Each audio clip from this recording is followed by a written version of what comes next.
Aboriginal Tent Embassy from 2002. We, the Aboriginal nations of Australia, declare our sovereignty over the country to which we belong. Each nation lived as one with the land, respecting the rights of other nations and observing Aboriginal law and protocols from the beginning. Our world was shattered by the violence of the invasion, which began when the first fleet of British boat people arrived in 1788.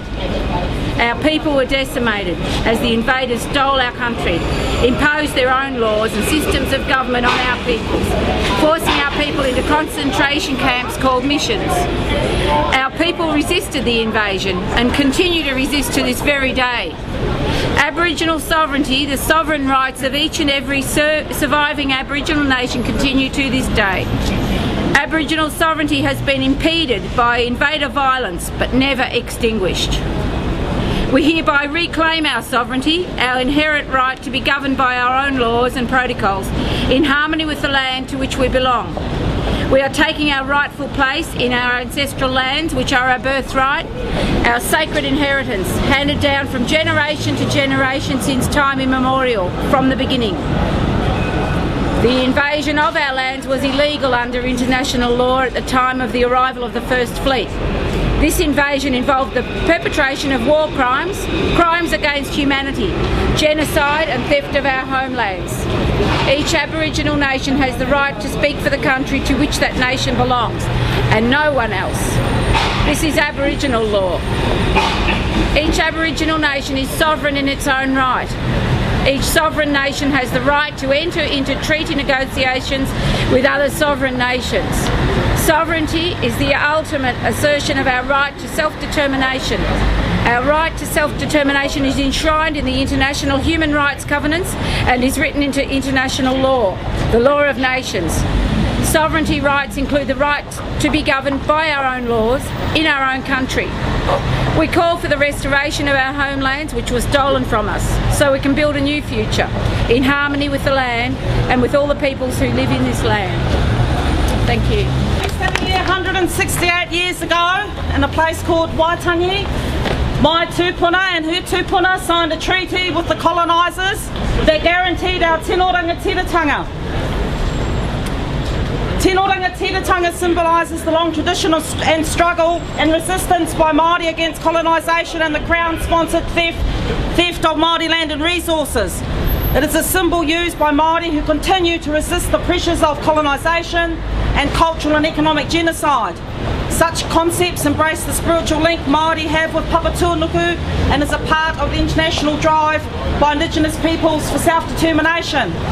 So the three main reasons why we all came out here today on Waitangi Day: it's a day of protest, it's a sad day for me because we can really see what we've lost in 168 years of colonial invasion, and it's also a day of hope because our people are still fighting like they fought from day one. Another reason is that 134 countries, international countries in the world last year signed the declarations for the rights of Indigenous peoples. There are only 4 countries that abstained: the settler states of Australia, the settler states of New Zealand, Canada and America. Shame! New Zealand uses its race relations as some sort of role model. It's all bullshit. They refuse to acknowledge our treaty rights. They refuse to affirm and acknowledge our rights in international law to be free, self-determining and self-governing people. It's also good to know that out of all the nations in the Commonwealth, Australia is the only one that does not have a treaty with its Indigenous peoples. It's shameful. So what you can learn from me and Rayna is what we've got to do to legitimise ourselves in Aboriginal land is to start talking treaty business. And for sure we'll be telling our Aboriginal brothers and sisters to keep the bastards honest, because that's what we've had to do for 168 years. Kia ora. Kia ora koutou katoa, ko Rayna oho. I just want to firstly acknowledge the people of the Kulin Nations on whose land we stand.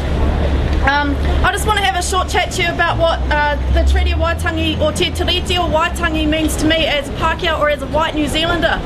I don't think many people here understand that the treaty isn't actually about Māori, it's about Pakeha, because it's about our contract and our agreement to have a right to be in Aotearoa New Zealand. It's our code of conduct. It's not This is what you Māori people have to do to let us live in your land. It's what we have to do to be allowed to live on your land. It hasn't really been honoured. In fact, we're not even acknowledging the right version. I don't know if many people know, but there's 2 versions of the treaty, and under international law, the version that's written in the Indigenous language is the one that's supposed to keep precedent, and that has never happened under New Zealand law. But I just want to talk about myself. My ancestors lost their lands during the enclosures in Britain and the British invasions of Ireland and Scotland. They came to Aotearoa from the coal mines. They lived underground. They spent 20 hours a day living in the dirt, breathing in the coal. And working in the factories. They came to Aotearoa with a promise of land for the first time in hundreds, well not hundreds, but many generations. The way it was sold to them was, come over here, it's wonderful land, there's like lots of palm trees, and you can have as much land as you want, you just got to do a little bit of work in the military and it's go nuts. So they came over to find their new freedom, and they ended up fighting in some really horrible, despicable laws, and just about any war that you can name that's a really bad one in New Zealand history, my ancestors were on the wrong side of it, so yay. But while my ancestors participated and benefit from colonisation, I believe they did so in good faith in the interest of creating a new nation free from the constraints of the aristocracy that they were living on in the UK, and with a greater freedom and justice for the people. This obviously didn't happen. We can see that things aren't that great over there. However, as their descendant, I have 3 options. I can either ignore or deny my history, I can feel guilty about it, or I can honour and learn from it. And that's the path that I've chosen to take, because I don't believe that we can sit around going, oh, well, there's this real bad stuff that happened, and I can feel real shit about it, or I can pretend that it didn't happen, or we can do something about it. Because I've got a kid. Even before I had a kid, I was like, well, if I have kids, do I want them to grow up and still having to be dealing with this bullshit? No, I don't want them to have to deal with this bullshit. We want to create a new world so we can get on with the shit. So this is what I think the main thing is, the starting process for what we call decolonisation. One of the things that concerns me about the movement in Australia is this constant focus on reconciliation. Reconciliation is an important thing to do. It is, you've got to acknowledge that you've got 2 main different groups of people that have got differences that need to be reconciled. But that's not the end of the game. That's just the beginning. You've got to learn how to work together, you've got to learn how to acknowledge from each other's cultures and build a nation together. You can't, that's what decolonisation is all about. I used to work with an organisation called ARC, which is Aotearoa Reality Check, or the Anti-Racism Crew. We had 2 names, it was kind of convenient.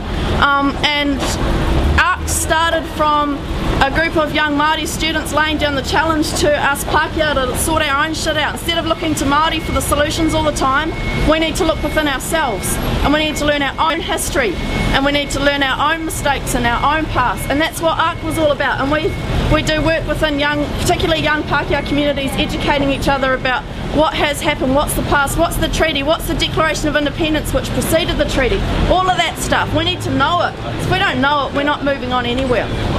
I would lay down the challenge that particularly young white Australians, if you guys want to start sorting out the shit, you need to start those own groups, because it's by far the most empowering thing that I've ever been involved in. Today on Waitangi Day is a day that I always like to stop and acknowledge all that stuff. I think it's really important that we do remember. And while the treaty's never been acknowledged, it's the best thing we've got.